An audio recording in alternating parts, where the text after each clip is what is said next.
ਧੰਨ ਵਾਹਿਗੁਰੂ ਸਾਹਿਬ ਜੀ। ਤੇਰੀ ਸ਼ਰਨ ਮੇਰੇ ਦੀਨ ਦਿਆਲਾ, ਸੁਖ ਸਾਗਰ ਮੇਰੇ ਗੁਰ ਗੋਪਾਲਾ। ਕਰ ਕਿਰਪਾ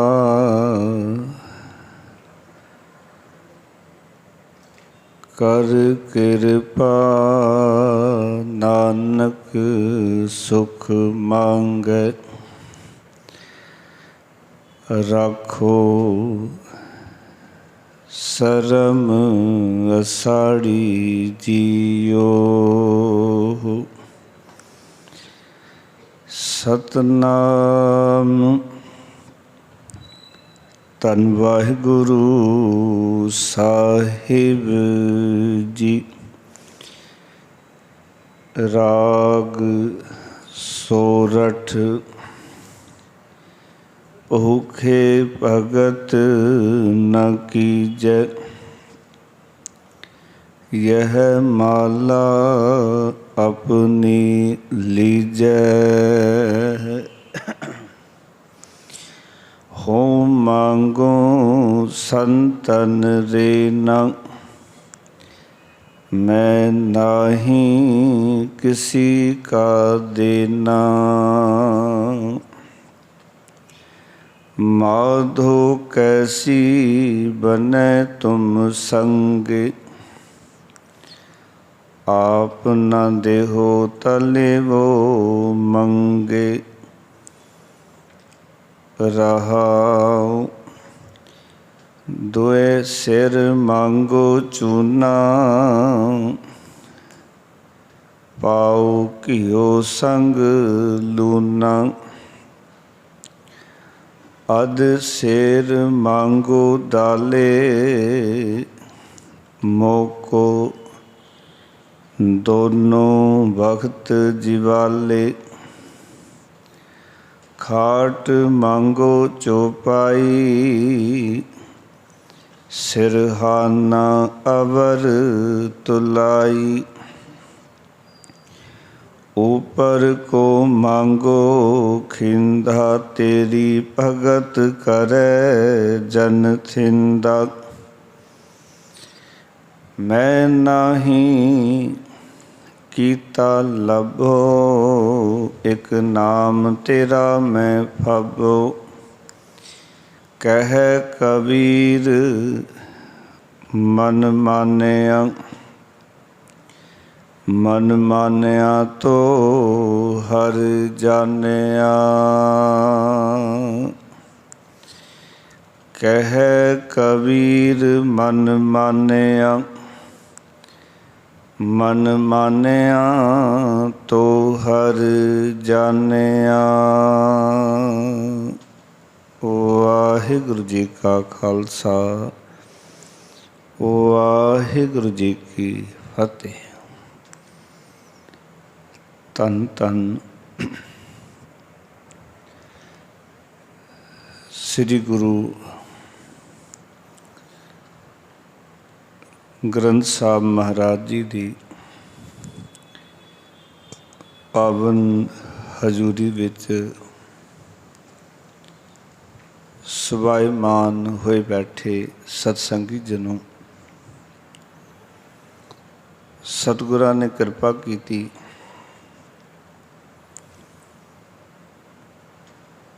ਭਗਤਾਂ ਦੀ ਬਾਣੀ ਨੂੰ ਵਿਚਾਰਨ ਦਾ ਸੁਭਾਗ ਸਮਾਂ ਪ੍ਰਾਪਤ ਹੋਇਆ ਹੈ। ਗੁਰਮਤਿ ਦੇ ਵਿੱਚ ਗੁਰੂ ਮਹਾਰਾਜ ਕਹਿੰਦੇ ਨੇ, ਗੁਰੂ ਕੇ ਸ਼ਬਦ ਦੀ ਵਿਚਾਰ ਜਿਹੜੀ ਹੈ ਅਤ ਲਾਜ਼ਮੀ ਹੈ, ਜ਼ਰੂਰੀ ਹੈ। ਕਿਉਂਕਿ ਸਾਹਿਬਾਨ ਦਾ ਵਚਨ ਹੈ, ਸਤਿਗੁਰੂ ਨੂੰ ਸਭ ਨੂੰ ਵੇਖਦਾ, ਜੇਤਾ ਜਗਤ ਸੰਸਾਰ, ਡਿਠੈ ਮੁਕਤ ਨਾ ਹੋਵੇ, ਜਿਚਰ ਸ਼ਬਦ ਨਾ ਕਰੈ ਵਿਚਾਰ। ਸਿੱਖੀ ਦੀ ਪਰਪਕਤਾ ਲਈ ਸਿੱਖੀ ਸਿੱਖਿਆ ਗੁਰ ਵਿਚਾਰ, ਨਦਰੀ ਕਰਮ ਲੰਘਾਏ ਪਾਰ। ਵਿਚਾਰ ਨੇ ਸਾਡੇ ਜੀਵਨ ਨੂੰ ਘੜਨਾ ਹੈ। ਸੋ ਭਗਤਾਂ ਨੇ ਜੋ ਵਿਚਾਰ ਆਪਣੀ ਅੰਮ੍ਰਿਤ ਬਾਣੀ ਰਾਹੀਂ, ਆਪਣੇ ਬੋਲਾਂ ਰਾਹੀਂ ਮਾਨਵਤਾ ਦੇ ਸਮਕਸ਼ ਰੱਖੇ ਨੇ, ਆਓ ਇਹ ਪਾਵਨ ਲੜੀਵਾਰ ਵਿਚਾਰ ਦੇ ਨਾਲ ਜੁੜਦੇ ਹਾਂ। ਅੱਜ ਦੀ ਪਾਵਨ ਵਿਚਾਰ ਰਾਗ ਸੋਰਠ ਦੇ ਅਧੀਨ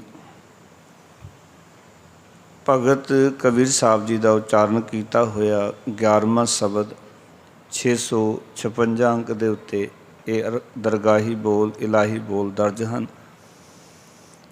ਆਓ ਪਿਆਰ ਵਾਲਿਓ, ਇਸ ਸ਼ਬਦ ਦੇ ਰਾਹੀਂ ਜੋ ਵਿਚਾਰ ਭਗਤ ਕਬੀਰ ਸਾਹਿਬ ਜੀ ਸਾਨੂੰ ਦਰਸਾ ਰਹੇ ਹਨ, ਇਹਨਾਂ ਵਿਚਾਰਾਂ ਨੂੰ ਸਮਝਣ ਦਾ ਯਤਨ ਕਰੀਏ। ਗੁਰਮੰਤਰ ਦੀ ਸਾਂਝ ਕਰੋ, ਪਿਆਰ ਨਾਲ ਆਖੋ ਜੀ, ਵਾਹਿਗੁਰੂ ਜੀ ਕਾ ਖਾਲਸਾ, ਵਾਹਿਗੁਰੂ ਜੀ ਕੀ ਫਤਿਹ। ਸ਼ਬਦ ਦਾ ਕੇਂਦਰੀ ਭਾਵ ਹੈ, ਮਾਧੋ ਕੈਸੀ ਬਨੈ ਤੁਮ ਸੰਗੇ, ਆਪ ਨ ਦੇਹੋ ਤਾਂ ਲੇਵੋ ਮੰਗੇ ਰਹਾਓ। ਇਹ ਪਾਵਨ ਸ਼ਬਦ ਦਾ ਕੇਂਦਰੀ ਭਾਵ ਹੈ, ਜਿਸ ਦੇ ਰਾਹੀਂ ਭਗਤ ਕਬੀਰ ਸਾਹਿਬ ਜੀ ਅੱਜ ਦੀ ਵਿਚਾਰ ਨੂੰ ਸਾਡੇ ਸਮਕਸ਼ ਰੱਖ ਰਹੇ ਹਨ। ਅਸਲ ਵਿੱਚ ਮਨੁੱਖ ਸੰਸਾਰ ਦੇ ਵਿੱਚ ਆ ਕੇ ਜੋ ਵੀ ਕੋਈ ਮਨੁੱਖ ਨੂੰ ਜ਼ਰੂਰਤ ਹੁੰਦੀ ਹੈ, ਉਸ ਲਈ ਮਾਲਕ ਦੇ ਚਰਨਾਂ 'ਚ ਅਰਦਾਸ ਕਰਦਾ ਹੈ, ਬੇਨਤੀ ਕਰਦਾ ਹੈ, ਅਰਜ਼ੋਈ ਕਰਦਾ ਹੈ। ਅਤੇ ਕਈ ਵਾਰੀ ਮਨੁੱਖ ਸ਼ਰਮ ਵੀ ਕਰ ਜਾਂਦਾ ਹੈ, ਸੰਗ ਵੀ ਜਾਂਦਾ ਹੈ ਕਿ ਰੱਬ ਤੋਂ ਮੈਂ ਕੀ ਮੰਗਣਾ। ਭਗਤਾਂ ਨੇ ਵਿਚਾਰ ਬਖਸ਼ਿਸ਼ ਕੀਤੀ, ਜੇ ਮੰਗਣਾ ਹੈ ਤਾਂ ਰੱਬ ਕੋਲੋਂ ਹੀ ਮੰਗਣਾ ਹੈ, ਸੰਸਾਰ ਕੋਲ ਨਹੀਂ ਮੰਗਣਾ। ਆਪਣੀ ਦੁੱਖ ਤਕਲੀਫ ਪੀੜਾ ਦੱਸਣੀ ਹੈ ਤਾਂ ਪ੍ਰਭੂ ਦੇ ਚਰਨਾਂ 'ਚ ਹੀ ਦੱਸਣੀ ਹੈ। ਕਿਉਂਕਿ ਜਦੋਂ ਆਪਾਂ ਆਪਣਾ ਦਰਦ ਕਿਸੇ ਨੂੰ ਦੱਸਦੇ ਹਾਂ, ਉਹਦੇ ਵਿੱਚ ਦੋ ਤਰ੍ਹਾਂ ਦੇ ਲੋਕ ਨੇ।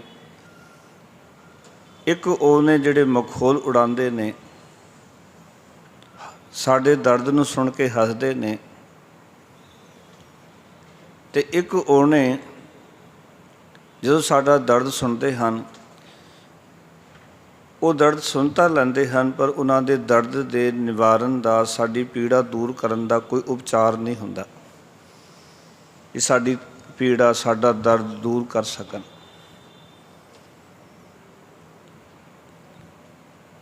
ਇਸ ਕਰਕੇ ਅਸੀਂ ਦੇਖਦੇ ਹਾਂ ਕਿ ਜਗਤ ਦੇ ਵਿੱਚ ਬਹੁਤ ਸਾਰੀ ਨਿਰਾਸ਼ਤਾ ਹੈ। ਜਿਹਨੂੰ ਵੀ ਆਪਾਂ ਦੇਖਦੇ ਹਾਂ ਉਹ ਨਿਰਾਸ਼ ਤੁਰਿਆ ਹੋਇਆ ਸੰਸਾਰ ਦੇ ਵਿੱਚ ਨਜ਼ਰ ਆਉਂਦਾ ਹੈ, ਕਿਉਂਕਿ ਆਪਣੀ ਗੱਲ ਜਾਂ ਉਸ ਨੂੰ ਦੱਸ ਰਿਹਾ ਜਿਹੜਾ ਕਿ ਮਖੌਲ ਉਡਾ ਰਿਹਾ, ਜਾਂ ਉਸ ਨੂੰ ਦੱਸ ਰਿਹਾ ਜਿਸ ਦੇ ਕੋਲ ਇਲਾਜ ਨਹੀਂ ਹੈ, ਉਸ ਗੱਲ ਦਾ ਕੋਈ ਜਵਾਬ ਨਹੀਂ ਹੈ, ਕੋਈ ਨਿਵਾਰਨ ਨਹੀਂ ਹੈ, ਅਤੇ ਅਸੀਂ ਨਿਰਾਸ਼ ਹੋ ਜਾਂਦੇ ਹਾਂ ਸੰਸਾਰ ਦੇ ਵਿੱਚ। ਜਾਂ ਕੁਛ ਐਸੇ ਹਨ ਸੰਸਾਰ ਦੇ ਵਿੱਚ ਜਿਹੜੀ ਆਪਣੀ ਗੱਲ ਦੱਸਦੇ ਹੋਏ ਸੰਗਦੇ ਹਨ,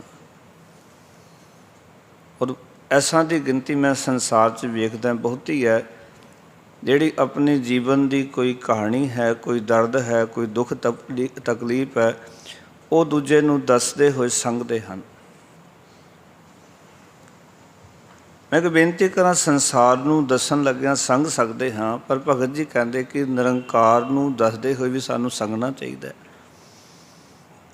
ਸਾਨੂੰ ਸ਼ਰਮ ਕਰਨੀ ਚਾਹੀਦੀ ਹੈ ਕਿ ਰੱਬ ਨੂੰ ਇਹ ਗੱਲ ਆਖਾਂ ਤੇ ਕਿਵੇਂ ਆਖਾਂ, ਜਾਂ ਰੱਬ ਤੋਂ ਸਾਡੀ ਕੋਈ ਗੱਲ ਲੁਕੀ ਹੋਈ ਹੈ ਜਿਹੜੀ ਗੱਲ ਰੱਬ ਜੀ ਸਾਡੇ ਬਾਰੇ ਨਹੀਂ ਜਾਣਦੇ। ਹਰ ਇੱਕ ਗੱਲ ਨੂੰ ਸਾਡੇ ਪ੍ਰਭੂ ਪਰਮਾਤਮਾ ਜਾਣਦੇ ਹਨ। ਇਸ ਕਰਕੇ ਭਗਤ ਕਬੀਰ ਸਾਹਿਬ ਜੀ ਅੱਜ ਦੇ ਸ਼ਬਦ ਵਿੱਚ ਜੋ ਵਿਚਾਰ ਬਖਸ਼ਿਸ਼ ਕਰ ਰਹੇ ਹਨ, ਕਹਿ ਰਹੇ ਨੇ ਕਿ ਮੈਂ ਰੱਬ ਕੋਲੋਂ ਮੰਗਣ ਲੱਗਿਆਂ ਸ਼ਰਮ ਨਹੀਂ ਕਰਦਾ। ਮਾਧੋ ਕੈਸੀ ਬਨੈ ਤੁਮ ਸੰਗੇ, ਹੇ ਪ੍ਰਭੂ ਤੈਥੋਂ ਸ਼ਰਮ ਕੀਤਿਆਂ ਨਹੀਂ ਨਿਭ ਸਕਦੀ। ਕਿਉਂਕਿ ਜਿਸ ਨੇ ਸਭ ਕੁਝ ਦੇਣਾ ਹੈ ਅਤੇ ਉਸ ਦੇ ਨਾਲ ਮੇਰੀ ਸੰਗ ਹੋਵੇ, ਮੈਂ ਦੱਸ ਨਾ ਸਕਦਾ ਹੋਵਾਂ, ਮੈਂ ਰੱਬ ਨੂੰ ਕਹਿ ਨਾ ਸਕਦਾ ਹੋਵਾਂ ਆਪਣੀ ਗੱਲ। ਸੰਸਾਰ ਦੇ ਨਾਲ ਸੰਗ ਕੇ ਸ਼ਰਮ ਕੀਤਿਆਂ ਸਰ ਸਕਦਾ ਹੈ। ਅਤੇ ਗੁਰੂ ਸਾਹਿਬ ਜੀ ਦੀ ਬਾਣੀ ਜਾਂ ਭਗਤਾਂ ਦੀ ਬਾਣੀ ਕਹਿੰਦੀ ਕਿ ਰੱਬ ਦੇ ਸਾਹਮਣੇ ਸੰਗ ਨਹੀਂ ਕਰਨੀ, ਸ਼ਰਮ ਨਹੀਂ ਕਰਨੀ। ਕਿਉਂਕਿ ਜੇ ਰੱਬ ਦੇ ਅੱਗੇ ਵੀ ਸ਼ਰਮ ਕਰਾਂਗੇ ਤਾਂ ਸਾਡਾ ਸਰ ਨਹੀਂ ਸਕਦਾ, ਕਿਉਂਕਿ ਅਸੀਂ ਜੋ ਵੀ ਬਿਰਥਾ ਹੈ ਆਪਣੀ ਅਕਾਲ ਪੁਰਖ ਦੇ ਚਰਨਾਂ 'ਚ ਹੀ ਰੱਖਣੀ ਹੈ। ਵੈਸੇ ਵੀ ਗੁਰਬਾਣੀ ਆਖਦੀ ਹੈ, ਜੀ ਕੀ ਬਿਰਥਾ ਹੋਏ ਸੋ ਗੁਰ ਪੈ ਅਰਦਾਸ ਕਰ। ਤੇਰੀ ਕੋਈ ਵੀ ਬਿਰਥਾ ਹੈ, ਕੋਈ ਪੀੜਾ ਹੈ ਤਾਂ ਗੁਰੂ ਦੇ ਚਰਨਾਂ 'ਚ ਬੇਨਤੀ ਕਰ, ਅਰਦਾਸ ਕਰ, ਅਰਜ਼ੋਈ ਕਰ। ਪਰ ਤੂੰ ਆਖੇ ਵੀ ਮੈਨੂੰ ਤਾਂ ਸ਼ਰਮ ਲੱਗਦੀ, ਅਰਦਾਸ ਕਰਨ ਲੱਗਿਆ, ਆਪਣੀ ਗੱਲ ਕਹਿਣ ਲੱਗਿਆ ਰੱਬ ਦੇ ਅੱਗੇ ਮੈਂ ਸੰਗਦਾ। ਭਗਤ ਜੀ ਕਹਿਣ ਲੱਗੇ, ਹੇ ਮੇਰੇ ਪ੍ਰਭੂ ਤੈਥੋਂ ਸ਼ਰਮ ਕੀਤਿਆਂ ਨਿਭ ਨਹੀਂ ਸਕਦੀ। ਕਿਉਂ? ਕਿਉਂਕਿ ਆਪ ਨਾ ਦਿਓ ਤਾਂ ਲੇਵੋ ਮੰਗੇ। ਜੇ ਤੂੰ ਆਪ ਕੋਈ ਦਾਤ ਨਾ ਦੇਵੇਂ ਤਾਂ ਮੈਂ ਮੰਗ ਕੇ ਲੈ ਲਵਾਂਗਾ। ਇਸ ਕਰਕੇ ਮੇਰੀ ਤਾਂ ਸਰਦੀ ਨਹੀਂ ਵੀ ਮੈਂ ਤੇਰੇ ਨਾਲ ਸੰਗ ਕਰਾਂ, ਸ਼ਰਮ ਕਰਾਂ ਵੀ ਰੱਬ ਤੋਂ ਕਿਵੇਂ ਮੰਗਾਂ। ਕਈ ਵਾਰੀ ਅਸੀਂ ਕਹਿੰਦੇ ਨਾ ਵੀ ਕੋਈ ਸ਼ਬਦ ਦੱਸ ਦਿਓ, ਇਹ ਸਾਡੀ ਮੰਗ ਪੂਰੀ ਹੋ ਜਾਏ, ਕੋਈ ਬਾਣੀ ਦੱਸ ਦਿਓ ਸਾਡੀ ਮੰਗ ਪੂਰੀ ਹੋ ਜਾਏ। ਮੈਂ ਬੇਨਤੀ ਕਰਾਂ, ਕੋਈ ਸ਼ਬਦ, ਕੋਈ ਬਾਣੀ, ਕੋਈ ਬੋਲ ਦੱਸਣ ਵਾਲੇ ਨਹੀਂ ਹਨ ਕਿ ਰੱਬ ਨੂੰ ਇਹ ਬੋਲ ਆਖਿਆ ਜਾਏ ਅਤੇ ਰੱਬ ਪ੍ਰਸੰਨ ਹੁੰਦਾ ਹੈ। ਅਸੀਂ ਜ਼ਿਆਦਾਤਰ ਲੋਕ ਕਰਮ ਕਾਂਡਾਂ 'ਚ ਫਸੇ ਹੋਏ ਹਾਂ ਵੀ ਸਾਨੂੰ ਕੋਈ ਸ਼ਬਦ ਦੱਸ ਦਿਓ, ਕੋਈ ਉਪਾਅ ਦੱਸੋ, ਕੋਈ ਤਰੀਕਾ ਦੱਸ ਦਿਓ। ਇੱਕ ਬੇਨਤੀ ਕਰ ਰਹਾ ਹੁੰਦਾ, ਜੇ ਮਨੁੱਖ ਨੂੰ ਭੁੱਖ ਲੱਗੀ ਹੈ ਤਾਂ ਉਹ ਕਦੀ ਤਰੀਕਾ ਨਹੀਂ ਪੁੱਛਦਾ ਰੋਟੀ ਕਿਵੇਂ ਖਾਣੀ ਹੈ। ਪਿਆਸ ਲੱਗੀ ਹੋਵੇ, ਕਦੀ ਬੰਦਾ ਤਰੀਕਾ ਨਹੀਂ ਪੁੱਛਦਾ ਪਾਣੀ ਕਿਵੇਂ ਪੀਣਾ। ਇਹ ਤਰੀਕੇ ਉਦੋਂ ਪੁੱਛੇ ਜਾਂਦੇ ਜਦੋਂ ਬੰਦੇ ਨੂੰ ਪਿਆਸ ਨਾ ਹੋਵੇ, ਜਦੋਂ ਭੁੱਖ ਨਾ ਲੱਗੀ ਹੋਵੇ। ਜਦੋਂ ਮਨੁੱਖ ਨੂੰ ਭੁੱਖ ਲੱਗੀ ਹੋਵੇ ਨਾ, ਅਤੇ ਉਹ ਇਹ ਨਹੀਂ ਵੇਖਦਾ ਵੀ ਥਾਲੀ ਵਿੱਚ ਰੋਟੀ ਮਿਲੀ, ਉਹ ਹੱਥਾਂ 'ਤੇ ਰੱਖ ਕੇ ਰੋਟੀ ਖਾ ਲੈਂਦਾ ਕਿਉਂਕਿ ਭੁੱਖ ਲੱਗੀ ਹੋਈ ਹੈ। ਪਿਆਸ ਲੱਗੀ ਹੋਈ ਹੈ, ਉਹ ਪੁੱਛਦਾ ਨਹੀਂ ਵੀ ਸੋਨੇ ਦੇ ਗਲਾਸ ਵਿੱਚ ਕੋਈ ਪਾਣੀ ਦੇ ਰਿਹਾ ਜਾਂ ਕਿਹੜਾ ਗਲਾਸ ਹੈ। ਪਿਆਸ ਲੱਗੀ, ਉਹ ਚੱਕ ਕੇ ਗਲਾਸ ਪਾਣੀ ਪੀ ਲੈਂਦਾ। ਭਾਵੇਂ ਉਸ ਤੋਂ ਪਹਿਲਾਂ ਉਸੀ ਗਲਾਸ ਵਿੱਚ 10 ਬੰਦਿਆਂ ਨੇ ਪੀਤਾ ਹੋਵੇ, ਉਹਨੂੰ ਪਤਾ ਵੀ 10 ਬੰਦੇ ਐਸੀ ਗਲਾਸ ਵਿੱਚ ਪੀ ਕੇ ਗਏ ਨੇ, ਪਰ ਪਿਆਸ ਲੱਗੀ ਆ, ਕੋਈ ਨਖਰਾ ਨਹੀਂ। ਅਸਲ ਵਿੱਚ ਗੱਲ ਇਹ ਹੈ ਕਿ ਜਦੋਂ ਸੰਸਾਰ ਦੇ ਵਿੱਚ ਸਾਨੂੰ ਵਿਚਰਦੇ ਹੋਏ ਕੋਈ ਸੰਸਾਰਿਕ ਤੌਰ ਤੋਂ ਅਸੀਂ ਦੇਖਦੇ ਹਾਂ ਅਤੇ ਅਸੀਂ ਕੋਈ ਸੰਗ ਨਹੀਂ ਕਰਦੇ, ਕੋਈ ਸ਼ਰਮ ਨਹੀਂ ਕਰਦੇ। ਫਿਰ ਅਸੀਂ ਜਦੋਂ ਆਪਣੀ ਗੱਲ ਰੱਬ ਦੇ ਚਰਨਾਂ 'ਚ ਰੱਖਣੀ ਹੋਵੇ, ਆਪਣੀ ਪੀੜਾ ਬਿਆਨ ਕਰਨੀ ਹੋਵੇ, ਫਿਰ ਅਸੀਂ ਪੁੱਛਦੇ ਹਾਂ ਬਾਣੀ ਦੱਸੋ, ਸ਼ਬਦ ਦੱਸੋ, ਕਿਸ ਤਰ੍ਹਾਂ ਆਪਣੀ ਗੱਲ ਰੱਬ ਨੂੰ ਕਹੀਏ। ਅੰਦਰ ਪੀੜਾ ਹੋਣੀ ਚਾਹੀਦੀ ਹੈ। ਰੱਬ ਨੂੰ ਦੱਸਣ ਵਾਸਤੇ ਕੋਈ ਖਾਸ ਬੋਲਣ ਦੀ ਲੋੜ ਨਹੀਂ, ਕਿਉਂਕਿ ਪਰਮਾਤਮਾ ਕਿਸੇ ਬੋਲ ਦਾ ਭੁੱਖਾ ਨਹੀਂ ਹੈ, ਤੁਹਾਡੇ ਅੰਦਰ ਦੀ ਭਾਵਨਾ ਦਾ ਭੁੱਖਾ ਹੈ। ਇੱਕ ਵਾਰੀ ਉਚਾਰਨ ਕਰੋ, ਸਤਿਨਾਮ। ਤੁਸੀਂ ਕਿਸ ਭਾਵਨਾ ਵਿੱਚ ਅਰਦਾਸ ਕਰ ਰਹੇ ਹੋ, ਆਪਣਾ ਦਰਦ ਕਿਸ ਭਾਵਨਾ ਵਿੱਚ ਪਰਮਾਤਮਾ ਨੂੰ ਦੱਸ ਰਹੇ ਹੋ ਔਰ ਕਿਸ ਵਿਸ਼ਵਾਸ ਨਾਲ ਦੱਸ ਰਹੇ ਹੋ। ਤੁਹਾਡਾ ਕਿਤਨਾ ਕੁ ਭਰੋਸਾ ਹੈ ਰੱਬ ਦੇ ਉੱਤੇ। ਮੈਨੂੰ ਭਰੋਸਾ ਹੈ ਹੀ ਨਹੀਂ, ਮੈਂ ਗੁਰੂ ਦੇ ਚਰਨਾਂ 'ਚ ਅਰਦਾਸ ਕਰੀ ਜਾ ਰਿਹਾ, ਭਰੋਸਾ ਹੈ ਹੀ ਨਹੀਂ, ਮੈਂ ਆਪਣੇ ਤਰਲੇ ਲਈ ਜਾ ਰਿਹਾ, ਮੈਨੂੰ ਯਕੀਨ ਨਹੀਂ ਵੀ ਇਹ ਕੰਮ ਗੁਰੂ ਸਾਹਿਬ ਨੇ ਮੇਰਾ ਪੂਰਾ ਕਰ ਦੇਣਾ।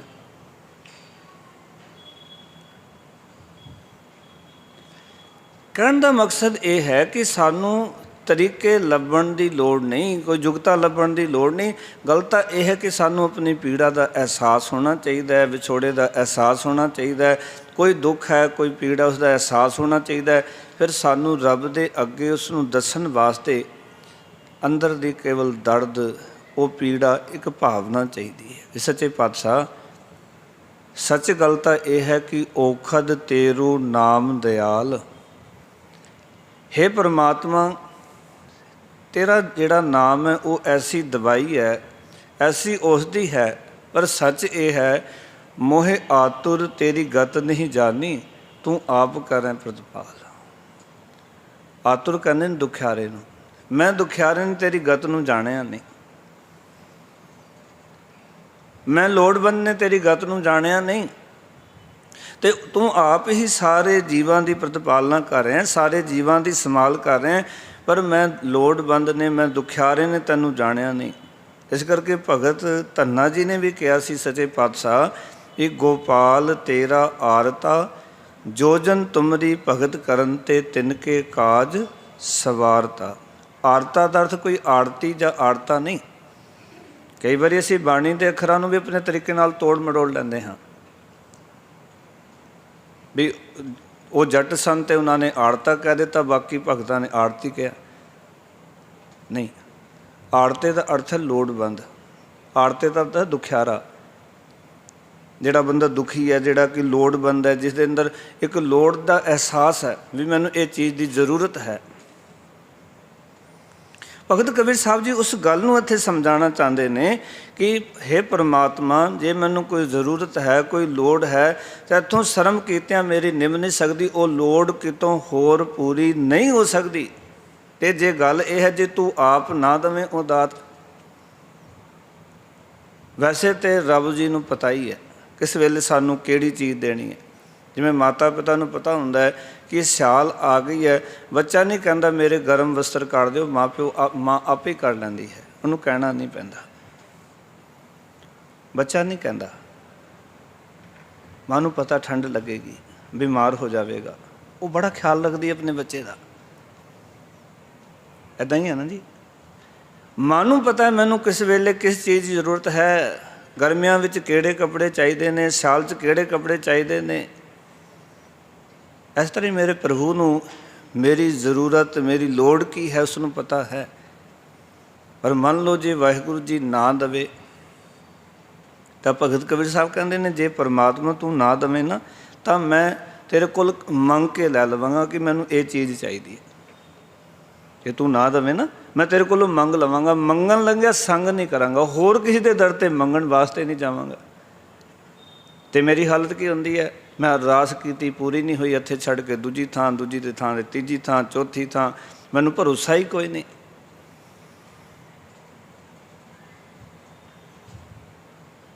एक गल तो ये जीवन च पक्की कर लो कि जे आपां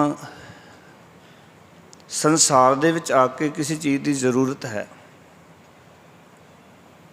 और उस तो बगैर नहीं सर रहा तो मंगण लग्या कोई हर्ज नहीं है, पर मंगो उसदे कोलों जिहड़ा कि सबना दा दाता है, जिन्हों असीं कहंदे दद्दा दाता एक है, सबको देवनहार, दिन दे टोट ना आवे, अगंत भरे भंडार।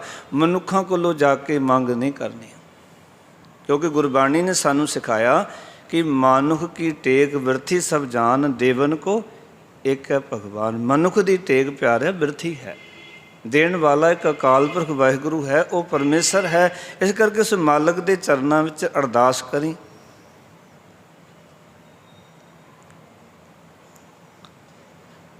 मंगण लग्या संगना नहीं है, किसी होर दे अगे हथ नहीं अडना। अगले वचन जेड़े भगत कबीर साहब जी ने आखे, आखन लगे भूखे भगत न कीजै, यह माला अपनी लीजै। ये अखर बड़ा समझन वाला है। अते भुख की है। एक पंक्ति पढ़ते हो तुसी, जदों जपजी साहब की आरंभता होंदी है, महाराज कहंदे भुखियां भुख न उतरी, जे बन्ना पुरियां पार। उत्थे भुख की है। महाराज कहंदे मैं जे सारियां पुरियां दे पदार्थ भी बन लवां ना ਤੇ ਤ੍ਰਿਸ਼ਨਾ ਦੇ ਅਧੀਨ ਰਿਹਾ ਮੇਰੇ ਅੰਦਰ ਭੁੱਖ ਜਿਹੜੀ ਉਹ ਲੱਥਦੀ ਨਹੀਂ ਹੈ। ਮੇਰੀ ਤ੍ਰਿਸ਼ਨਾ ਜੀਵਨ 'ਚੋਂ ਮੁੱਕਦੀ ਨਹੀਂ ਹੈ, ਕਿਉਂਕਿ ਸਭ ਤੋਂ ਜ਼ਿਆਦਾ ਕੋਈ ਚੀਜ਼ ਸਾਨੂੰ ਤੰਗ ਕਰਦੀ ਹੈ, ਉਹ ਸਾਡੇ ਅੰਦਰ ਦੀ ਤ੍ਰਿਸ਼ਨਾ ਹੈ। ਜ਼ਰੂਰਤ ਤੋਂ ਵਧੀ ਹੋਈ ਅੰਦਰ ਦੇ ਖਿਆਲ, ਅੰਦਰ ਦੀ ਵਿਚਾਰਧਾਰਾ, ਅੰਦਰ ਜਿਹੜੇ ਫੁਰਨੇ ਸਾਡੇ ਅੰਦਰ ਫੁਰ ਰਹੇ ਹਨ, ਜਿਹੜੇ ਸਾਡੀ ਜ਼ਰੂਰਤ ਤੋਂ ਅੱਗੇ ਜਾ ਕੇ ਨੇ ਪਿਆਰ ਵਾਲੇ, ਉਹ ਸਭ ਤੋਂ ਜ਼ਿਆਦਾ ਸੰਸਾਰ ਵਿੱਚ ਦੁਖੀ ਕਰਦੇ ਨੇ ਬੰਦੇ ਨੂੰ। ਆਖਣ ਲੱਗੇ ਭਗਤ ਜੀ ਭੁੱਖੇ, ਥੋੜ੍ਹਾ ਰੁਕਣਾ ਇੱਥੇ, ਭੁੱਖੇ ਭਗਤ ਨਾ ਕੀਜੈ। ਕਹਿੰਦੇ ਜੋ ਮਨੁੱਖ ਦੀ ਰੋਟੀ ਵੱਲੋਂ ਤ੍ਰਿਸ਼ਨਾ ਨਹੀਂ ਮੁੱਕੀ ਤਾਂ ਉਹ ਪ੍ਰਭੂ ਦੀ ਭਗਤੀ ਨਹੀਂ ਕਰ ਸਕਦਾ, ਕਿਉਂਕਿ ਜਿੰਨਾ ਚਿਰ ਤ੍ਰਿਸ਼ਨਾ ਹੈ ਉਹਨਾਂ ਦੀ ਭਗਤੀ ਦੇ ਵਿੱਚ ਵੀ ਪਰਮਾਤਮਾ ਚੇਤੇ ਨਹੀਂ ਆਉਣਾ, ਮਾਫ ਕਰਨਾ। ਇੱਕ ਮੈਂ ਗਾਥਾ ਪੜ੍ਹ ਰਿਹਾ ਸੀ, ਇੱਕ ਬੱਚੇ ਨੂੰ ਭੁੱਖ ਲੱਗੀ ਸੀ, ਉਹਦੀ ਮਾਂ ਕਹਿ ਰਹੀ ਸੀ ਬੇਟਾ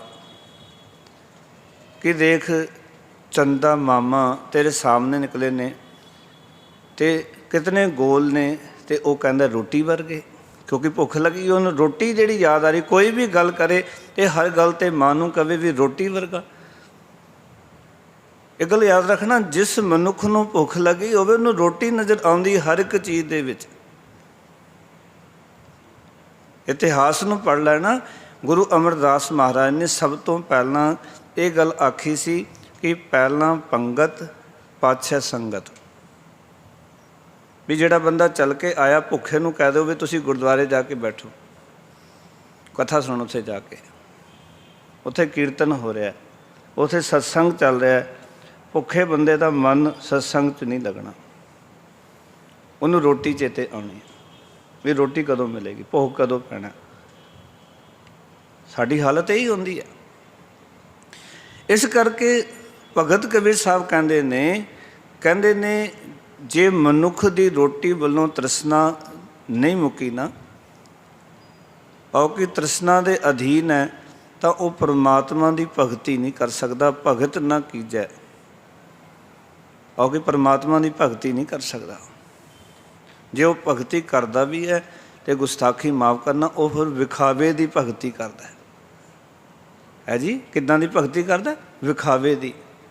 ਲੋਕਾਂ ਦੀ ਨਜ਼ਰ ਵਿੱਚ ਉਹ ਭਗਤੀ ਕਰ ਰਿਹਾ ਹੈ, ਸਤਸੰਗ 'ਚ ਬੈਠਾ ਹੋਇਆ, ਉਹਦੇ ਵਿਖਾਵੇ ਦੀ ਭਗਤੀ ਹੈ, ਕਿਉਂਕਿ ਅੰਦਰ ਤਾਂ ਤ੍ਰਿਸ਼ਨਾ ਹੈ, ਅੰਦਰ ਤਾਂ ਰੋਟੀਆਂ ਦੀ ਭੁੱਖ ਹੈ। ਤ੍ਰਿਸ਼ਨਾ ਦੇ ਅਧੀਨ ਹੋ ਕੇ ਜਦੋਂ ਉਹ ਸੰਸਾਰ ਦੇ ਵਿੱਚ ਵਿਚਰਦਾ ਹੈ ਤੇ ਸੱਚ ਇਹ ਹੈ ਕਿ ਉਹਦੇ ਕੋਲੋਂ ਭਗਤੀ ਹੋ ਨਹੀਂ ਸਕਦੀ। ਜੇ ਉਹ ਭਗਤੀ ਕਰ ਰਿਹਾ ਤੇ ਉਸਦੇ ਪਿੱਛੇ ਵਿਖਾਵਾ ਜੁੜਿਆ ਹੋਏਗਾ, ਵੀ ਲੋਕਾਂ ਨੂੰ ਦੱਸਣਾ ਚਾਹ ਰਿਹਾ ਹੋਗਾ ਦੇਖੋ ਜੀ ਮੈਂ ਕਿਤਨਾ ਭਗਤ ਹਾਂ। ਬਹੁਤਾਤ ਵਿੱਚ ਇਹੀ ਕੁਛ ਹੁੰਦਾ।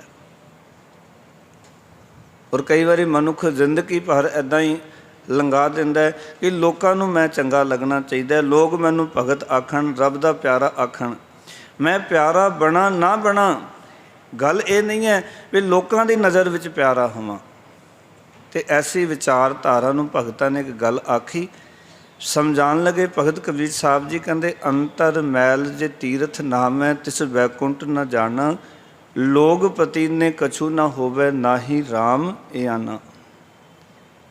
ਕਹਿੰਦੇ ਤੇਰੇ ਅੰਦਰ ਮੈਲ ਹੈ, ਤੀਰਥਾਂ 'ਤੇ ਇਸ਼ਨਾਨ ਕਰਨ ਵਾਸਤੇ ਜਾ ਰਹੇ ਹੈ, ਇਸ ਕਰਮ ਤੋਂ ਵਿਖਾਵੇ ਦੀ ਕਰਿਆ ਤੋਂ ਸੰਸਾਰ ਦੇ ਲੋਕ ਪਤੀ ਜਾਣਗੇ ਬੜਾ ਧਰਮੀ ਹੈ, ਵੀ ਤੀਰਥਾਂ 'ਤੇ ਇਸ਼ਨਾਨ ਕਰਨ ਜਾਂਦਾ ਹੈ, ਬੜਾ ਧਾਰਮਿਕ ਹੈ, ਇਹ ਤਾਂ ਬੜਾ ਨਿਤਨੇਮੀ ਹੈ, ਬੜਾ ਪ੍ਰੇਮੀ ਹੈ।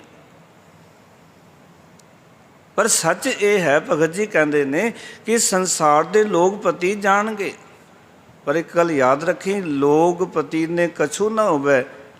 ਲੋਕਾਂ ਦੇ ਪਤਿਆਣ ਨਾਲ ਕੁਛ ਨਹੀਂ ਬਣਨਾ, ਜੀਵਨ ਸਵਰਨਾ ਨਹੀਂ, ਜੀਵਨ 'ਚ ਆਨੰਦ ਦੀ ਪ੍ਰਾਪਤੀ ਨਹੀਂ ਹੁੰਦੀ, ਕਿਉਂਕਿ ਨਾ ਹੀ ਰਾਮ ਇਆਨਾ, ਕਿਉਂਕਿ ਵਾਹਿਗੁਰੂ ਜੀ ਅਣਜਾਣ ਨਹੀਂ ਹਨ। ਉਹ ਵਾਹਿਗੁਰੂ ਇਆਣਾ ਨਹੀਂ ਹੈ, ਉਹ ਸਭ ਕੁਝ ਜਾਣਦਾ ਹੈ। ਇਸ ਕਰਕੇ ਵਿਖਾਵੇ ਦੀ ਭਗਤੀ ਜੇ ਕੋਈ ਕਰਦਾ, ਭਗਤ ਜੀ ਕਹਿੰਦੇ ਉਸ ਭਗਤੀ ਦਾ ਕੋਈ ਲਾਭ ਵੀ ਨਹੀਂ ਹੈ। ਇਸ ਕਰਕੇ ਇਹ ਮਾਲਾ ਦਾ ਅਰਥ ਹੈ ਉਹ ਭਗਤੀ ਨਹੀਂ ਕਰ ਸਕਦਾ।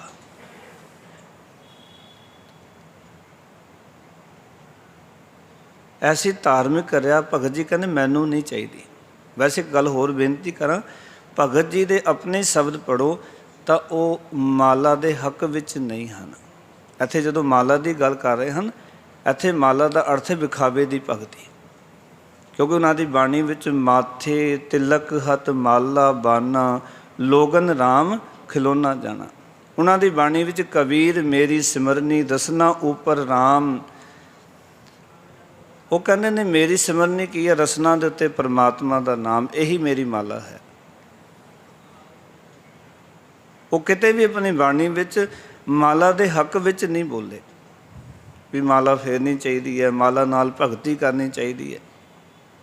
ਜਿੱਥੇ ਕਹਿੰਦੇ ਨੇ ਮਾਲਾ ਆਪਣੀ ਲੀਜੇ ਦਾ ਅਰਥ ਹੈ ਇਹ ਵਿਖਾਵੇ ਵਾਲੀ ਭਗਤੀ ਤੂੰ ਆਪਣੇ ਕੋਲ ਰੱਖ ਪਾਓ ਕਿ ਇਹ ਭਗਤੀ ਕਹਿੰਦੇ ਤੂੰ ਲੈ ਲੈ, ਮੈਨੂੰ ਨਹੀਂ ਚਾਹੀਦੀ ਇਹ ਭਗਤੀ, ਇਹ ਵਿਖਾਵੇ ਦੀ ਕਿਰਿਆ ਨਹੀਂ ਚਾਹੀਦੀ। ਲੋਕਾਂ ਨੂੰ ਵਿਖਾਉਣ ਵਾਸਤੇ ਵੀ ਮੈਂ ਬੜਾ ਧਾਰਮਿਕ ਹਾਂ, ਲੋਕਾਂ ਨੂੰ ਖੁਸ਼ ਕਰਨ ਵਾਸਤੇ ਮੈਨੂੰ ਇਹ ਭਗਤੀ, ਇਹ ਵਿਖਾਵੇ ਦੀ ਧਾਰਮਿਕ ਕਿਰਿਆ ਨਹੀਂ ਚਾਹੀਦੀ। ਇਹ ਤੂੰ ਆਪਣੇ ਕੋਲ ਰੱਖ ਲੈ ਪਰਮਾਤਮਾ, ਮੈਂ ਐਸੀ ਭਗਤੀ ਨਹੀਂ ਚਾਹੁੰਦਾ ਜਿਹਦੇ ਵਿੱਚ ਕੇਵਲ ਵਿਖਾਵਾ ਜੁੜਿਆ ਹੋਵੇ, ਕੇਵਲ ਕਰਮ ਕਾਂਡ ਜੁੜੇ ਹੋਣ, ਪਾਖੰਡ ਜੁੜਿਆ ਹੋਵੇ, ਉਹ ਮੈਨੂੰ ਨਹੀਂ ਚਾਹੀਦਾ। ਫਿਰ ਕਹਿਣ ਲੱਗੇ ਹੋ ਮੰਗੋ ਸੰਤਨ ਦੇਨਾ ਮੈਂ ਨਹੀਂ ਕਿਸੀ ਕਾ ਦੇਨਾ। ਆਖਣ ਲੱਗੇ ਹੇ ਪ੍ਰਭੂ, ਇੱਕ ਤਾਂ ਮੈਨੂੰ ਰੋਟੀ ਵੱਲੋਂ ਬੇਫਿਕਰ ਕਰ ਦੇ। ਔਰ ਇਹ ਕਹਿਣਾ ਚਾਹੁੰਦੇ ਨੇ ਕਿ ਮੈਂ ਰੋਟੀ ਵੱਲੋਂ ਬੇਫਿਕਰ ਹੋ ਜਾਵਾਂ, ਮੈਨੂੰ ਰੋਟੀ ਦੀ ਕੋਈ ਫਿਕਰ ਨਾ ਰਵੇ। ਵੈਸੇ ਵੀ ਜਦੋਂ ਕੋਈ ਗੁਰਬਾਣੀ ਪੜ੍ਹਦਾ ਹੈ, ਗੁਰਬਾਣੀ ਦਾ ਚਿੰਤਨ ਕਰਦਾ ਹੈ, ਗੁਰਬਾਣੀ ਉਹਨੂੰ ਚੰਗੀ ਤਰ੍ਹਾਂ ਸਮਝਾਉਂਦੀ ਹੈ ਕਿ ਤੈਨੂੰ ਰੋਜੀ ਦੀ ਫਿਕਰ ਨਹੀਂ ਹੈ ਕਰਨੀ ਚਾਹੀਦੀ, ਕਿਉਂਕਿ ਰੋਜੀ ਦੀ ਫਿਕਰ ਉਸ ਰਾਜਕ ਪਰਮਾਤਮਾ ਨੂੰ ਹੈ। ਨਾ ਕਰ ਚਿੰਤ ਚਿੰਤਾ ਹੈ ਕਰਤੇ, ਹਰ ਦੇਵੈ ਜਲ ਥਲ ਜਨਤਾ ਸਬਤ ਹੈ, ਅਚਿੰਤ ਦਾਨ ਦੇ ਪ੍ਰਭ ਮੇਰਾ, ਵਿੱਚ ਪਾਥਰ ਕੀਟ ਪਖਾਣੀ ਹੈ। ਰੋਜ਼ ਪੜ੍ਹਦੇ ਹੋ ਕਾਹੇ ਰੇ ਮਨ ਚਿਤ ਮੈਂ ਉਦਮ, ਜਾਂ ਆਹਰ ਹਰ ਜੀਉ ਪਰਿਆ, ਸੈਲ ਪੱਥਰ ਮੈਂ ਜੰਤ ਉਪਾਏ, ਤਾਕਾ ਰਜ਼ਕ ਆਗੇ ਕਰਤਾ ਰਿਹਾ। ਉਹਨੂੰ ਫਿਕਰ ਹੈ ਨਾ, ਪੱਥਰਾਂ ਵਿੱਚ ਕੀੜੇ ਪੈਦਾ ਕਰਕੇ ਉਹਨਾਂ ਨੂੰ ਵੀ ਇੱਥੇ ਰਿਜ਼ਕ ਪਹੁੰਚਾ ਰਿਹਾ। ਚਿੰਤਾ ਉਸ ਵਾਹਿਗੁਰੂ ਜੀ ਨੂੰ ਹੈ ਜਿਸ ਨੇ ਪੈਦਾ ਕੀਤਾ, ਸੰਸਾਰ 'ਚ ਭੇਜਿਆ, ਉਸ ਅਕਾਲ ਪੁਰਖ ਵਾਹਿਗੁਰੂ ਨੂੰ ਚਿੰਤਾ। ਇਸ ਕਰਕੇ ਸਭ ਤੋਂ ਪਹਿਲੀ ਗੱਲ ਭਗਤ ਜੀ ਕਹਿੰਦੇ ਵੀ ਰੋਜੀ ਵੱਲੋਂ ਬੇਫਿਕਰ ਕਰਦੇ। ਦੂਜੀ ਗੱਲ ਮੈਂ ਸੰਤਾਂ ਦੀ ਚਰਨ ਧੂੜ ਮੰਗਦਾ। ਸੰਤ ਕੌਣ? ਜਿਹੜੇ ਰੱਜ ਚੁੱਕੇ ਨੇ, ਜਿਹੜੇ ਜੀਵਨ 'ਚ ਤ੍ਰਿਪਤ ਹੋ ਚੁੱਕੇ ਨੇ, ਜਿਨ੍ਹਾਂ ਦਾ ਜੀਵਨ ਕਿਰਦਾਰ ਤੇਰੀ ਭਗਤੀ ਨਾਲ ਜੁੜਿਆ ਹੋਇਆ ਹੈ, ਜਿਨ੍ਹਾਂ ਦੀ ਐਸੀ ਅਵਸਥਾ ਹੈ ਜਿਨ੍ਹਾਂ ਸਾਸ ਗਰਾਸ ਨਾ ਵਿਸਰੈ, ਹਰ ਨਾਮਾ ਮਨਮੰਤ, ਤਨ ਸੇ ਸਈ ਨਾਨਕਾ ਪੂਰਨ ਸੋਈ ਸੰਤ। ਉਹਨਾਂ ਦੀ ਸੰਗਤ, ਉਹਨਾਂ ਦੇ ਚਰਨਾਂ ਦੀ ਧੂੜ ਬਖਸ਼। ਇਹ ਨਾਲ ਕਹਿਣ ਲੱਗੇ ਮੈਂ ਨਾ ਹੀ ਕਿਸੀ ਕਾ ਦੇਣਾ, ਤਾਂ ਕਿ ਮੈਂ ਕਿਸੇ ਦਾ ਮੁਹਤਾਜ ਨਾ ਹੋਵਾਂ। ਮੈਂ ਨਾ ਹੀ ਕਿਸੇ ਦਾ ਦੇਣਾ ਦਾ ਅਰਥ ਹੈ ਆਓ ਕਿ ਮੈਨੂੰ ਕਿਸੇ ਦੀ ਮੁਹਤਾਜੀ ਨਾ ਹੋਵੇ ਸੰਸਾਰ ਦੇ ਵਿੱਚ, ਮੈਂ ਕਿਸੇ ਦਾ ਮੁਹਤਾਜ ਨਾ ਹੋਵਾਂ। ਔਰ ਇੱਕ ਗੱਲ ਯਾਦ ਰੱਖਿਓ, ਜਦੋਂ ਅਕਾਲ ਪੁਰਖ ਵਾਹਿਗੁਰੂ ਕਿਰਪਾ ਕਰਦਾ ਹੈ ਉਸ ਵੇਲੇ ਸਾਡੇ ਜੀਵਨ ਦੀ ਮੁਹਤਾਜੀ ਖਤਮ ਹੋ ਸਕਦੀ ਹੈ, ਕਿਉਂਕਿ ਮਹਾਰਾਜ ਕਹਿੰਦੇ ਜਾ ਤੂੰ ਮੇਰੇ ਬਲ ਹੈ ਤਾਕਿਆ ਮੁਛੰਦਾ, ਤੋ ਸਭ ਕੁਛ ਮੈਨੂੰ ਸੌਂਪਿਆ ਜਾਂ ਤੇਰਾ ਬੰਦਾ, ਲਖਮੀ ਟੋਟ ਨਾ ਆਵੇ, ਖਾਏ ਖਰਚ ਰਹਾਂਦਾ, ਲਖ 84 ਮੇਦਨੀ ਸਭ ਸੇਵ ਕਰਨ ਦਾ। ਇਹ ਵੈਰੀ ਮਿਤ ਸਭ ਕੀਤੀਆਂ ਨਹਿ ਮੰਗੇ ਮੰਦਾ, ਲੇਖਾ ਕੋਈ ਨਾ ਪੁੱਛੀ ਜਾਂ ਹਰ ਬਖਸ਼ਣ ਦਾ। ਜਦੋਂ ਉਹ ਸਾਡੇ ਵੱਲ ਹੈ ਫਿਰ ਸਾਨੂੰ ਕਿਸੇ ਦੀ ਮੁਹਤਾਜੀ ਨਹੀਂ। ਤਾਂ ਹੀ ਗੁਰੂ ਨਾਨਕ ਪਾਤਸ਼ਾਹ ਨੇ ਕਿਹਾ ਸੀ ਪਰਵਾਹ ਨਾ ਹੀ ਕਿਸੈ ਕੇਰੀ, ਵਾਜ ਸੱਚੇ ਨਾਏ। ਉਸ ਖਸਮ ਤੋਂ ਬਿਨਾਂ ਮੈਂ ਕਿਸੇ ਦੀ ਪਰਵਾਹ ਨਹੀਂ ਕਰਦਾ, ਕਿਉਂਕਿ ਮੈਨੂੰ ਕਿਸੇ ਦੀ ਮੁਹਤਾਜੀ ਨਹੀਂ। ਮੈਨੂੰ ਇੱਕ ਮੁਹਤਾਜ ਹਾਂ, ਮੈਂ ਅਕਾਲ ਪੁਰਖ ਦਾ ਹਾਂ। ਡਰ ਹੈ ਤਾਂ ਅਕਾਲ ਪੁਰਖ ਵਾਹਿਗੁਰੂ ਦਾ, ਪਰਵਾਹ ਹੈ ਤਾਂ ਅਕਾਲ ਪੁਰਖ ਵਾਹਿਗੁਰੂ ਦੀ, ਬਾਕੀ ਸੰਸਾਰ ਦੀ ਮੈਨੂੰ ਕੋਈ ਪਰਵਾਹ ਨਹੀਂ। ਮੈਂ ਸੰਸਾਰ ਦਾ ਮੁਹਤਾਜ ਨਹੀਂ ਹਾਂ। ਭਗਤ ਜੀ ਕਹਿੰਦੇ ਨੇ ਹੇ ਮੇਰੇ ਪ੍ਰਭੂ ਤਰਸ ਕਰ ਤਾਂ ਕਿ ਮੈਂ ਕਿਸੇ ਦਾ ਮੁਹਤਾਜ ਨਾ ਹੋਵਾਂ, ਮੈਨੂੰ ਕਿਸੇ ਦੀ ਮੁਹਤਾਜੀ ਨਾ ਰਵੇ। ਕਿਉਂਕਿ ਮੁਹਤਾਜੀ ਪਤਾ ਕਦੋਂ ਹੁੰਦੀ? ਜਦੋਂ ਸਾਡੇ ਅੰਦਰ ਤ੍ਰਿਸ਼ਨਾ ਦਾ ਜਨਮ ਹੋ ਜਾਂਦਾ ਹੈ। ਕਿਉਂਕਿ ਤ੍ਰਿਸ਼ਨਾ ਜਿਹੜੀ ਹੈ ਨਾ, ਇਹ ਸਭ ਕੁਝ ਹੋਣ ਤੋਂ ਬਾਅਦ ਵੀ ਮਨੁੱਖ ਨੂੰ ਦੌੜਾਈ ਫਿਰਦੀ ਹੈ। ਇਹ ਗੱਲ ਜੀਵਨ 'ਚ ਯਾਦ ਰੱਖਿਓ। ਸਾਰੇ ਸੁੱਖ ਹੋਣ ਤੋਂ ਬਾਅਦ ਵੀ ਮਨੁੱਖ ਦੇ ਅੰਦਰ ਤ੍ਰਿਪਤੀ ਨਹੀਂ, ਰਜੇਵਾਂ ਨਹੀਂ, ਸੰਤੋਖ ਨਹੀਂ। ਕਿਉਂਕਿ ਇਹ ਜਦੋਂ ਤ੍ਰਿਸ਼ਨਾ ਦਾ ਜਨਮ ਹੁੰਦਾ ਹੈ ਤਾਂ ਸੱਚ ਇਹ ਹੈ ਪਿਆਰ ਵਾਲਿਓ, ਇਹ ਅੱਗੇ ਅੱਗੇ ਵੱਧਦੀ ਚਲੀ ਜਾਂਦੀ ਹੈ। ਗੁਰਬਾਣੀ ਦਾ ਫਰਮਾਨ ਹੈ, ਮਹਾਰਾਜ ਕਹਿੰਦੇ ਤ੍ਰਿਸ਼ਨਾ ਬਿਰਲੇ ਕੀ ਹੀ ਬੁਝੀ ਹੈ, ਏਕ ਜੋਰੇ ਲੱਖ ਕਰੋਰੇ, ਪਰੈ ਪਰੈ ਕੋ ਹੀ ਲੁਝੀ ਦੇ। ਅਤੇ ਮਹਾਰਾਜ ਕਹਿੰਦੇ ਵੱਡੇ ਵੱਡੇ ਰਾਜਨ ਅਰ ਭੂਮਨ ताकि तृष्ण न बुझी। इस करके भगत जी सब तो ज़्यादा जोर जिन्होंने पंक्तियां दे रहे हैं, ये गल कर रहे, मेरे प्रभु मेरे अंदर की तृष्णा मुका दे। क्योंकि जो तृष्णा खत्म हो गई तो सच जानना फिर जीवन के विचों संतोख का जन्म होएगा, सबर का जन्म होएगा, एक ऐसा जीवन प्राप्त होएगा जिस जीवन में केवल आनंद होएगा, खेड़ा होएगा। क्योंकि तृष्णा ही तो दुखी कर रही है। मेरे गुआढ़ी कोल कार है, मेरे कोल नहीं है, मैं परेशान हाँ। और इस करके कई बार मैं समाज के विच देखदा मनुख अपने दुखों करके दुखी नहीं, दूजों के सुखों करके दुखी होई जा रहा है। ये भी तृष्णा की गल है। असी अपने दुख तो दुखी नहीं हाँ, दूजा सुखी क्यों है? ये बहुत बड़ा दुख है। सानू दूजे कोल सुख नहीं होना चाहिए, दूजे कोल सहूलत नहीं होनी चाहिए। मनुख किसी भी पक्ष तो जे वो तृप्त होना चाहता है ना, रजेवें की प्राप्ति करना चाहता है, तो संसार जिहड़ा उसनों जो तृप्त नहीं होण दिंदा। तो ये तां ही हो सकता है प्यार वालिओ, जदों अकाल पुरख वाहिगुरू कृपा करे, असी सत्संगत विच आईए, रजे होयां दी संगत विच बैठीए, फिर साडे जीवन दे विच सुख की प्राप्ति हो सकती है। और रजे होयां दा जिहड़ा ज्ञान है वो गुरु ग्रंथ साहिब दे विच दर्ज है। एक बार उच्चारण करो सतनाम। अज सानू किसी विचोले की लोड़ नहीं, अज सानू गुरु ग्रंथ साहिब दे उस ज्ञान नाल जुड़न की लोड़ है, जिहड़ा सानू संतोखी बना सकता है, सानू तृप्त कर सकता है, जीवन में आनंद की प्राप्ति हो सकती है। नहीं लोड़ सानू किसी विचोले, क्योंकि जिहड़े लोग तृप्त हो गए उन्होंने जो कुछ बोलिया वो गुरु ग्रंथ साहिब दे विच दर्ज है। ये उन्हों की बाणी है जिन्हों के अंदर तृप्ति सी, जिन्हों ने आख्या कि अंदर तृप्त संतोखी आ, फिर भुख ना लगे आए। नानक हों बलिहारी तिनको जो चलन सतगुर पाए। प्यार वालों सच जानना, जिन्हों के अंदर संतोख का जन्म हो गया, सबर का जन्म हो गया। क्योंकि जदों असी गुरु घर आउंदे हैं, गुरु की शरण विच आउंदे हाँ, तो इत्थे सानू समझ आउंदी है कि बिना संतोख नहीं को राजै, सुपन मनोरथ बिरथे सब काज है। जिहड़े सुपने दे मनोरथ ने ना, ये व्यर्थ ने। जो सुपने असी सोचते रहते हाँ, ये कुछ होना चाहिए, ये कुछ होना चाहिए, सुपने दे जितने मनोरथ ने सब व्यर्थ ने। जीवन च सुपना लो अगे वधन दा चंगी गल है, जीवन में कुछ चंगा करन दा, पर केवल पदार्थ दुनिया की ये वासनावां दे सुपने जिहड़े ने ये सानू हमेशा ही तंग करते हैं, हमेशा ही दुखी करते हैं, कभी सानू सुखी नहीं कर सकते जिहड़े असी फुरने लैंदे संसार दे विच। फिर भगत जी अगे समझाण लगे और उस परमात्मा के चरणों में अरजोई कर रहे हैं और सानू सिखा रहे हैं कि रब कोलों मंगो, संसार की केवल जरूरत मात्र, लोड़वंद होकर मंगिए। जितना जीवन का वसर हो सके। ज़्यादा पदार्थ भी मंग ले, मैनू माफ़ कर देना, सानू गुरु नालों तोड़ देंगे। ज़्यादा सुख भी सानू प्राप्त हो गया, गुरु ग्रंथ साहब नाल जुड़न नहीं देंगे सानू सुख। सानू गुरुद्वारा भुला देंगे, गुरु के ज्ञान तो दूर ले जाएंगे संसार के सुख। इस करके उतना सुख मंगीए जिहड़ा सुख सानू गुरु ग्रंथ साहब दे नाल जोड़ी रखे। अगले वचन जिहड़े ने कहन लगे भगत जी, दोए सिर मांगो चूना पाओ इहो संग लूना। हे मेरे प्रभु, मैनू 2 सेर आटे की लोड़ है, 1 पाओ घ्यो की लोड़ है, कुछ लून चाहिए है, क्योंकि मेरी बहुती जरूरत नहीं है, मेरे अंदर कोई तृष्णा नहीं है। ताई बंदा कहता मेरा सिर्फ गुजारा चल जाए चंगा, बस अकाल पुरख का धन्यवाद है, उसका शुकराना। ये भी मैं बेनती कर देवां कि भगत जी कृति हैं,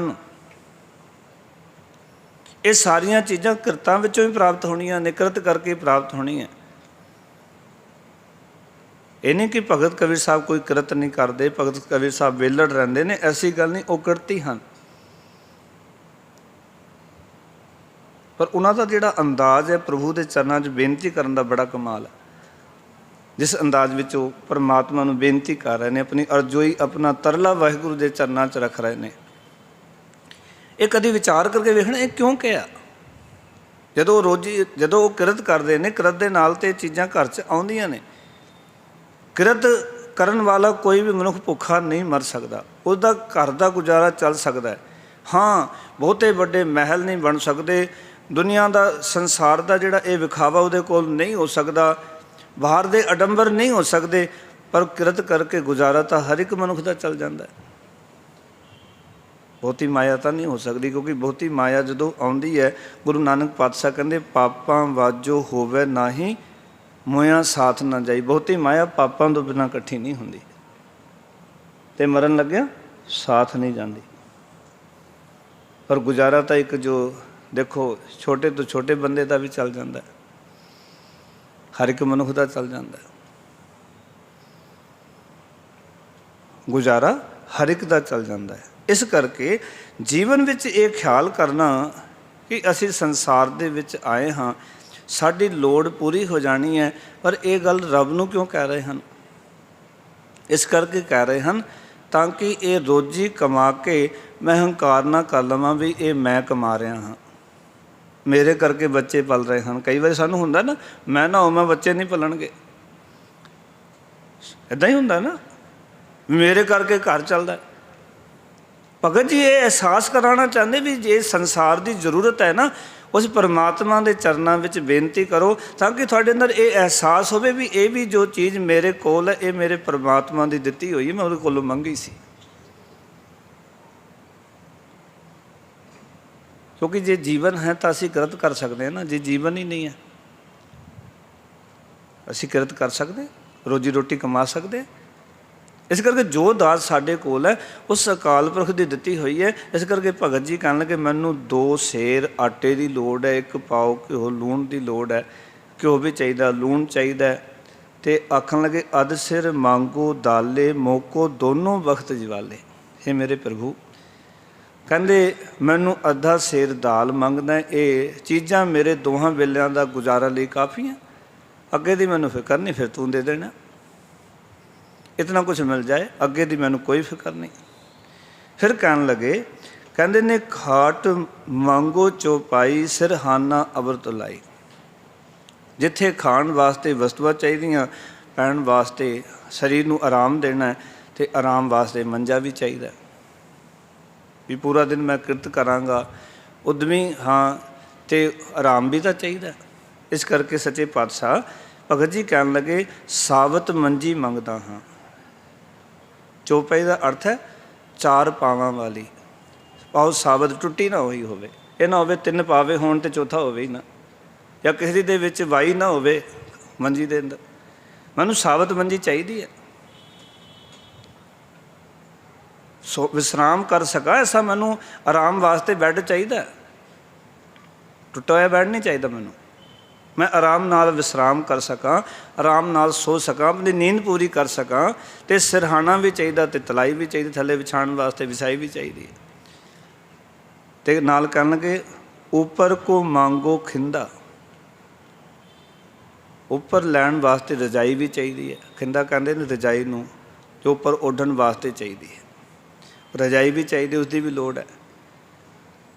ਕਹਿਣ ਲੱਗੇ ਤੇਰੀ ਭਗਤ ਕਰੇ ਜਨ ਥਿੰਦਾ। ਬਸ ਫਿਰ ਤੇਰਾ ਭਗਤ ਸਰੀਰਕ ਲੋੜਾਂ ਵੱਲੋਂ, ਜ਼ਰੂਰਤਾਂ ਵੱਲੋਂ ਬੇਫਿਕਰ ਹੋ ਕੇ ਤੇਰੀ ਭਗਤੀ ਵਿੱਚ, ਤੇਰੇ ਪ੍ਰੇਮ ਵਿੱਚ ਭਿੱਜ ਕੇ ਤੇਰੀ ਭਗਤੀ ਕਰੇਗਾ। ਜਦੋਂ ਇਹ ਜ਼ਰੂਰਤਾਂ ਪੂਰੀਆਂ ਹੋ ਗਈਆਂ, ਮੈਨੂੰ ਫਿਕਰ ਕੋਈ ਰਹਿਣਾ ਨਹੀਂ, ਫਿਰ ਮੈਂ ਭਿੱਜ ਕੇ ਤੇਰੀ ਭਗਤੀ ਕਰਾਂਗਾ, ਕਿਉਂਕਿ ਇਹ ਜ਼ਰੂਰਤਾਂ ਤੂੰ ਪੂਰੀ ਕਰ ਦਿੱਤੀਆਂ, ਤੇਰੀ ਕਿਰਪਾ ਹੋ ਗਈ, ਫਿਰ ਮੈਂ ਭਿੱਜ ਕੇ ਭਗਤੀ ਕਰਾਂਗਾ। ਭਾਵ ਕਹਿਣ ਦਾ ਮਕਸਦ ਇਹ ਹੈ ਕਿ ਇਹਨਾਂ ਸੰਸਾਰੀ ਚੀਜ਼ਾਂ ਦਾ ਮੇਰੇ ਅੰਦਰ ਕੋਈ ਫਿਕਰ ਨਾ ਹੋਵੇ, ਐਸੀ ਕਿਰਪਾ ਕਰੀ ਮੇਰੇ 'ਤੇ, ਮੈਂ ਇਹਨਾਂ ਵਿੱਚ ਹੀ ਨਾ ਉਲਝਿਆ ਰਹਿ ਜਾਵਾਂ, ਸੰਸਾਰ ਦੀਆਂ ਵਸਤੂਆਂ ਦੇ ਵਿੱਚ ਹੀ ਉਲਝਿਆ ਰਹਾਂਗਾ ਅਤੇ ਮੇਰੇ ਕੋਲੋਂ ਪ੍ਰੇਮਾ ਭਗਤੀ ਨਹੀਂ ਹੋਣੀ ਤੇਰੀ। ਪ੍ਰੇਮ ਨਾਲ ਭਿੱਜ ਕੇ ਤੇਰਾ ਨਾਮ ਨਹੀਂ ਜਪ ਸਕਦਾ। ਜਿਹਨੂੰ ਮਹਾਰਾਜ ਕਹਿੰਦੇ ਗੁਰੂ ਅਰਜਨ ਦੇਵ ਜੀ ਮਹਾਰਾਜ ਠਾਕੁਰ ਗਾਈਏ ਆਤਮ ਰੰਗ ਸਰਨੀ ਪਾਵਨ ਨਾਮ ਤਿਹਾਵਨ ਸਹਿਜ ਸਮਾਵਨ ਸੰਗ। ਹੇ ਪਰਮਾਤਮਾ ਠਾਕੁਰ ਗਾਈਏ ਆਤਮ ਦਾ ਅਰਥ ਹੈ ਦਿਲੀ ਪਿਆਰ ਨਾਲ ਪਰਮਾਤਮਾ ਦੀ ਸਿਫਤ ਕਰਨੀ ਚਾਹੀਦੀ ਹੈ। ਅਤੇ ਦਿਲੀ ਪ੍ਰੇਮ ਨਾਲ ਕਦੋਂ ਹੋਏਗੀ? ਜਦੋਂ ਸੰਸਾਰ ਦੇ ਵੱਲੋਂ ਬੇਫਿਕਰ ਹੋ ਜਾਵਾਂਗੇ। ਇਹਨਾਂ ਵਿੱਚੋਂ ਅਸੀਂ ਰੁੱਝਾਂਗੇ ਨਹੀਂ, ਜਿਨ੍ਹਾਂ ਸੰਸਾਰ ਦੀਆਂ ਜ਼ਰੂਰਤਾਂ ਵਿੱਚ ਅਸੀਂ ਤਾਂ ਪੂਰੀ ਜ਼ਿੰਦਗੀ ਇਹਨਾਂ ਵਿੱਚ ਗਾਲ ਲੈਂਦੇ ਹਾਂ, ਇਹਨਾਂ ਪਦਾਰਥਾਂ ਵਿੱਚ ਹੀ ਫਸੇ ਰਹਿ ਜਾਂਦੇ ਹਾਂ। होर होर होर। बंदा कहता बस ये काम हो जाए, बस अमृत छक लेना जी, ये काम हो जाए, रोज़ गुरुद्वारे आया करांगा। मैं बेनती करता हुन्ना जेड़े बंदे कहते ये ज़रूरत पूरी हो जाए, ये काम मेरा पूरा हो जाए, मैं फिर भगती करांगा, नाम जपांगा, थोड़ा जिंदगी भर काम पूरा नहीं होना। हाँ, 4 बंदे थानू उठा के एक दिन मौत होनी है, लै जाएंगे शमशान घाट, उस तो पहला तुसीं कहो काम पूरे हो जाएंगे, अज तक किसी ने पूरे नहीं हुए। महाराज ने बाणी लिखा कि नहीं ना किए काज माया पूरे। अज तक कोई बंदा नहीं संसार च आया जिसने अपने माया के सारे कारज पूरे कर लए हैं। कोई ना कोई बंदे नूं पुछो जान लग्या भी हुण तू जा रहा, दस कोई कारज रह गए, कहते सारे ही रह गए, पूरा तो कोई भी नहीं होया। एक बंदे नूं पुछ लो तुसीं, जदों जान लगे ना उसकी टिकट कट्टी के जावे उपरों, जिनकी चीरी दरगाह पाटी तिना मरना भाई, जो चिट्ठी आ रही है ना पुछो भी हाँ कारज, कहना जी तो शुरुआत ही नहीं की, जोड़ा कारज करना सी वो कीता नहीं, बाकी करता रहा वो मेरे काम नहीं। लास्ट पंक्तियां विच भगत जी कहन लगे, मैं ना ही कीता लभो एक नाम तेरा मैं फब्बो। कबीर साहब कहते हे प्रभु मैं मंगण विच कोई लालच नहीं कीता, मैं ना ही कीता लभो, लभ दा अर्थ हुंदा लालच, मैं तेरे कोलों मंगण च कोई लालच नहीं कीता। और कि लालच अधीन मंग नहीं की। ये मंग कोई इतनी बड़ी डिमांड नहीं है कि कई पुस्तकों वास्ते मैं मंग रहा हूँ, मैं तो सिर्फ अपने गुजारे वास्ते मंग की है तेरे चरनां च, सिर्फ अपने गुजारे वास्ते बेफिक्री लई कि मैनू कोई भी संसार दियां ना चीज़ों का फिक्र ना रहे, इस करके मैं कोई लालच नहीं किया मंगन लग्या। तो एक नाम तेरा मैं फब्बो, क्योंकि वो चीज़ां तो शरीरिक निर्वाह मात्र हैं जिहड़ियां तेरे कोलों मंगियां हैं। ये तो शरीर का निर्वाह है, बच्चों का गुजारा है, पर असल में तो मैनू तेरे नाम नाल ही प्यार है, तेरा नाम ही प्यारा है। एक नाम तेरा मैं फब्बो, तेरा नाम ही मैनू प्यारा लगता, फबदा तेरा नाम, बाकी तो मैं निर्वाह वास्ते मंग लईयां चीज़ां भी मेरा गुजारा भी नाल चली जाए, ताकि तेरा नाम जपदा रवां। बाकी तेरे नाम नाल प्यार है, तेरा नाम प्यारा लगता है। एक गल याद रखना, जिस नाल जीवन जीउंदियां नाम नाल प्यार पै जाए, नाम प्यारा लगन लग पवे, समझ लेना कि जीवन सफला हो गया। एक बार उच्चारण करो सतनाम। जिस नाल सत्संगत विच मन जुड़े, गुरु के चरणों सेवा करदे मन लगे, बाणी पढ़दे मन लगे, समझ लेना भी जीवन सफला हो गया, कि हुण मन गुरु के चरणों च जुड़ना शुरू हो गया। तो जे मन नहीं लगता, माफ़ करना, समझ लेना अजे जीवन सफला नहीं होया। गुरु नूं अरदास करिए सच्चे पातशाह मेरा जीवन सफला होवे, तुसीं कृपा करो कि मेरा मन तेरे नाम दे विच जुड़े, तेरे नाम नाल मेरा प्यार बने। तो लास्ट पंक्ति कहन लगे, कह कबीर मन मानिया तो हर जानिया। आखन लगे हे मेरे प्रभु मेरा मन तेरे नाम दे विच परच गया है, तेरे नाम नाल जुड़ गया है।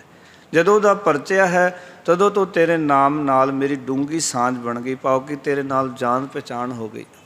तैनूं समझ लिया, जो मेरा मन तेरे नाम नाल जुड़िया ना तो तेरी समझ आ गई। असल विच रब की समझ रब के नाम विचों ही प्राप्त होनी है, रबी गुणां विचों ही पता लगना भी रब किदां दा है।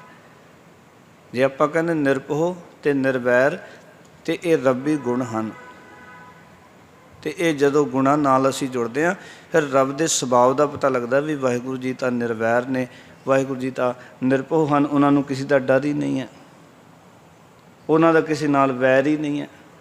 तो जे मैं नाम जपदा, जे मैं किसी नाल वैर करदा तो मैनूं समझ लेना चाहिए कि अजे मेरे अंदर वो गल नहीं है जिहड़ी गल गुरबाणी मैनूं सिखा रही है। इस करके प्यार वालिओ अपने जीवन विच नाम नाल जुड़िए, गुरु की सिक्ख्या नाल जुड़िए और गुरु की संगत विच आके जीवन की ये जाच सीखिए, क्योंकि संगत की बरकत के नाल महाराज कहने विसर गई सब तात पराई, जब ते साध संगत मोह पाई, ना को वैरी नहीं बिगाना, सगल संग हमको बने आई, जो प्रभ कीनो सो पल मान्यो, ए सुमत साधु ते पाई, सब मैं रब रहा प्रभ एक है, पेख पेख नानक विकसाई। समझाना ये चाहते ने भगत कबीर साहब कि जब तक मनुख का मन तृष्णा के अधीन है परमात्मा की भगती नहीं की जा सकती। इस करके तृष्णा छड्डो, ਕਿਉਂਕਿ ਤ੍ਰਿਸ਼ਨਾ ਤੇ ਭਗਤੀ ਦਾ ਕਦੀ ਜੋੜ ਨਹੀਂ ਹੈ। ਹਉਮੈ ਤੇ ਨਾਮ ਦਾ ਜਿਵੇਂ ਜੋੜ ਨਹੀਂ, ਤ੍ਰਿਸ਼ਨਾ ਤੇ ਭਗਤੀ ਦਾ ਜੋੜ ਨਹੀਂ। ਜਿੱਥੇ ਤ੍ਰਿਸ਼ਨਾ ਹੈ ਉੱਥੇ ਭਗਤੀ 'ਚ ਮਨ ਨਹੀਂ ਲੱਗਣਾ, ਕਿਉਂਕਿ ਮਨ ਬਾਰ-ਬਾਰ ਉਸ ਤ੍ਰਿਸ਼ਨਾਲੂ ਵਰਤੀ ਵਿੱਚ ਜਾਏਗਾ। ਇਸ ਕਰਕੇ ਤ੍ਰਿਸ਼ਨਾ ਤੇ ਭਗਤੀ ਇਕੱਠੇ ਇੱਕ ਹਿਰਦੇ 'ਚ ਨਹੀਂ ਰਹਿ ਸਕਦੀਆਂ। ਜੇ ਤ੍ਰਿਸ਼ਨਾ ਤੇ ਭਗਤੀ ਨਹੀਂ ਟਿਕਣੀ, ਜੇ ਭਗਤੀ ਟਿਕ ਗਈ ਤੇ ਤ੍ਰਿਸ਼ਨਾ ਨਹੀਂ ਰਹਿਣੀ ਜੀਵਨ 'ਚ। ਇਸ ਸ਼ਬਦ ਦਾ ਇਹ ਵਿਚਾਰ ਭਗਤ ਕਬੀਰ ਸਾਹਿਬ ਦਰਸਾ ਰਹੇ ਹਨ।